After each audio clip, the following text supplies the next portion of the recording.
There is a life I lead in this city. Graça is a stunning place to visit with all of the tiles, the Miradoras, and it is so, so beautiful. But would you want to live there? Well, I stayed there for a little while and I realized it's not the place for me. It's much better to visit than to live there. And let me tell you why. Take me back where I've been. I had a feeling, but the feeling is all gone. I took a pet sit this summer in the area to see if that's where I wanted to live. And I was there for 2 weeks and I realized that Graça was not for me.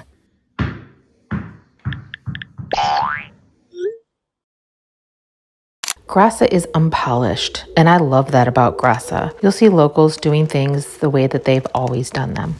It seems to be the subtle way of pushing back against gentrification.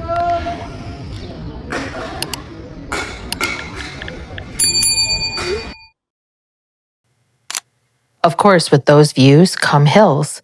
And when I say hills, I mean serious, calf-burning, sweat-dripping hills. Sure, it's romantic when you're strolling up with a camera. But picture this, your weekly grocery haul, heavy bags, climbing up what feels like a mountain every single week.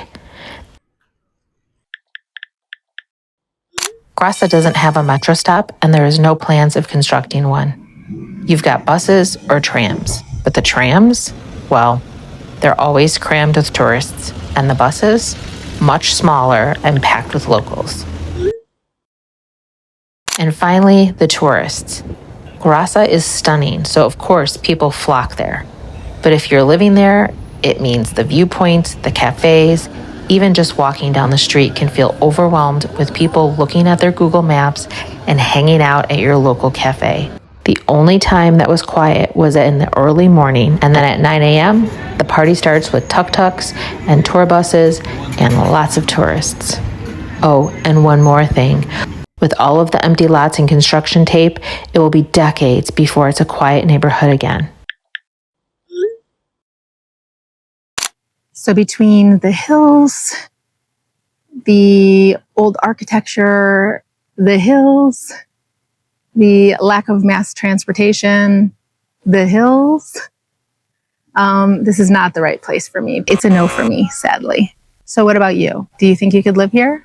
Post it in the comments of what you liked, what you didn't like about the video, and thanks for watching. Bye. I had a feeling, but the feeling is all gone. Dreaming of moving abroad but not quite sure where to call home? Let me tell you about an option called Trusted House Sitters, the perfect way to explore new cities and countries, live like a local, and discover if this place is truly going to fit your lifestyle. And it's all about caring for adorable pets. With Trusted House Sitter, you can stay in a real home, in a real neighborhood, and experience day-to-day life in a city before committing to a big move. As someone who's been a pet sitter for over 3 years with Trusted House Sitter, I've had the chance to live in a variety of incredible places, getting a true sense of the local vibe, the culture, and the pace of life. And if the city doesn't feel like the one, no problem. Move on to your next adventure without any strings attached. If this sounds like a perfect way to find your dream destination, check out my referral link in the show notes. You'll get 25% off your membership to start your journey as a sitter or a host or both. Discover your next chapter with Trusted House Sitter today.